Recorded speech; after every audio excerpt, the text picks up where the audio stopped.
Hi, Alex. Hello. Thank you very much for joining us today for this interview to talk about blockchain technology. My pleasure. Blockchain has gotten a lot of attention in recent times by analysts and venture capitalists, corporates, everyone. A few days ago, I went home with my car, switched on my radio in the car, and there was a rap song called Bitcoin. So blockchain seems to be everywhere. What is it that excites people so much about the blockchain technology? Yeah, well, I think what excites people the most about blockchain technology is that they see in it an opportunity to move to a second generation of the internet. For 30 years, we've had an internet of information, which has been great as a tool to communicate and to share information, but it actually hasn't had a huge impact on business and on commerce. For the simple reason that even with the internet today, you still have to rely on intermediaries like banks and governments and big technology companies to sit in the middle and act as trusted third parties to transactions. And that has some problems. Intermediaries are centralized, which makes them vulnerable. They are costly, they slow things down and add friction. They capture data about parties in the transaction, which could potentially undermine their privacy.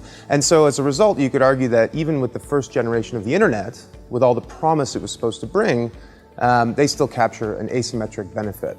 So now we're entering a second generation, from an internet of information to an internet of value, where not just emails and PDFs and websites, but literally anything of value. Money, financial assets, titles and deeds, intellectual property can be moved, stored, and managed securely and privately, and where trust is not established by an intermediary, but rather through mass collaboration, cryptography, and clever code.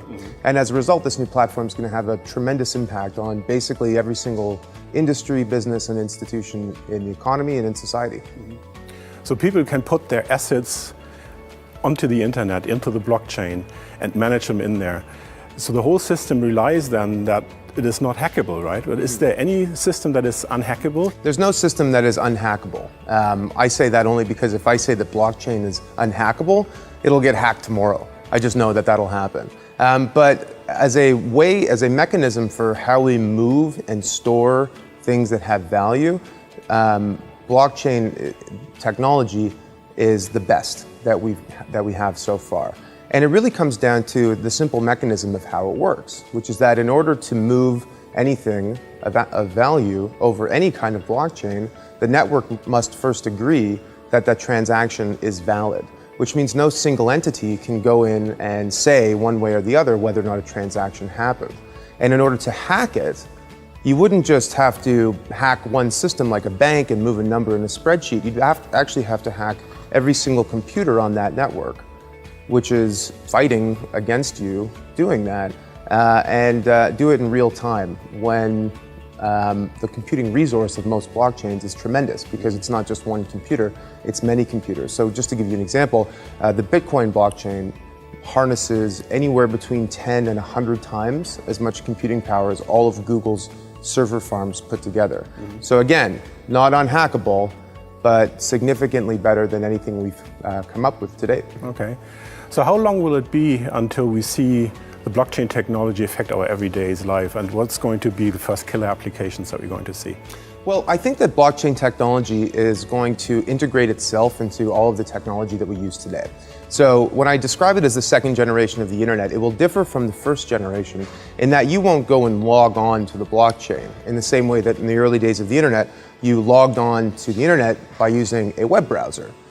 Because we already have technology so integrated into our lives that blockchain will begin to just layer on top of that. When will it become meaningful? Well, it depends who you ask. There are 20 million people who use Bitcoin every single day to move value across border, to pay for goods and services, to store money as an alternative to a savings account. So that's a real use case.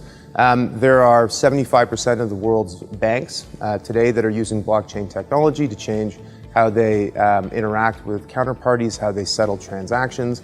I think next year you'll begin to see that enter full commerciality.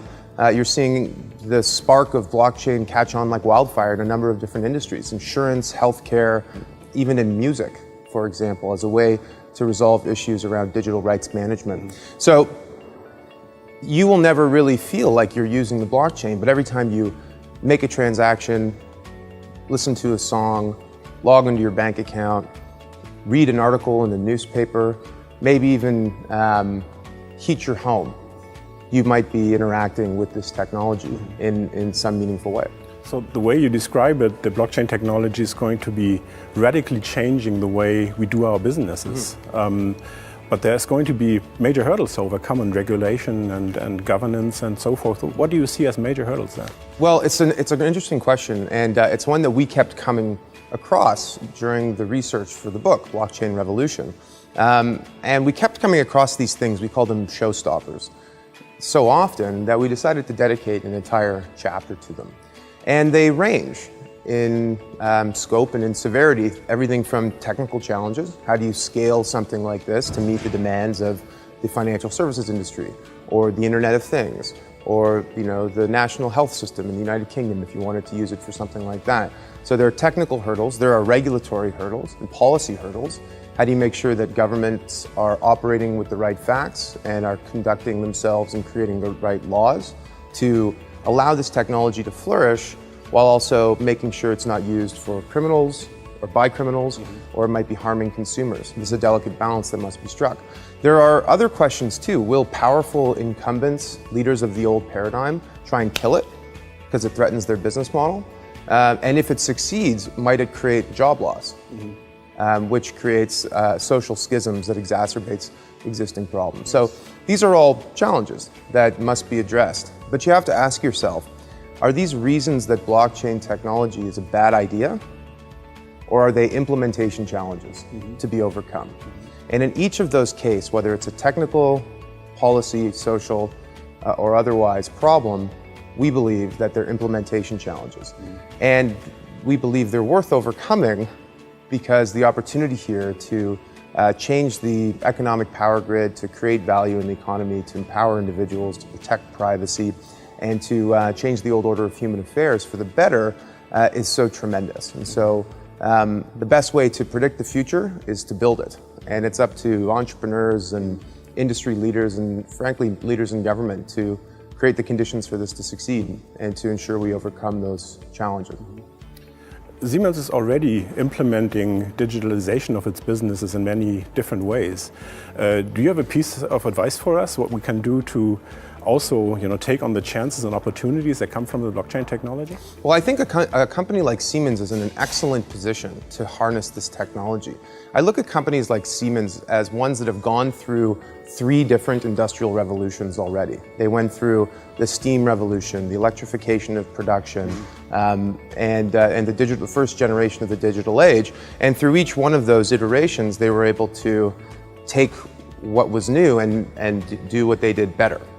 So I think that this is no exception to that. And I also think that the business, so integrated into the daily lives of so many people through the goods and services that the company sells, ought to enable them to do a lot more. So what would I suggest? The first thing is personal use.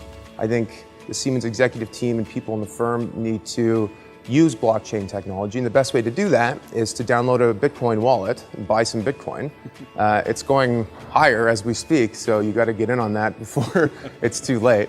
The second thing is education. The first thing that everyone in your firm should do is buy my book. Yeah, in massive volume. No, but seriously, there's a lot out there. There's a lot of really great information being created that is applicable to all the different business units of this company. And so it's important to be educated. The third thing is to start a pilot. Start pilots within each business unit. And there are various ways to go about that. Working with startups, working with technology vendors like IBM, or doing it yourself. And the best way to do that is to staff up with key IT talent that understands this technology. But the most important piece of advice is to start now, because it's very likely that this revolution will happen faster than previous ones, because the preconditions for it to happen exist. We are interconnected species, everyone has access to computing power. The tools are there to make this happen, make it happen quickly. So start now. So great opportunities for us, and like always, nothing good is going to happen unless you do something about it. Yeah. Thank you very much, Alex, for the interview. Thanks.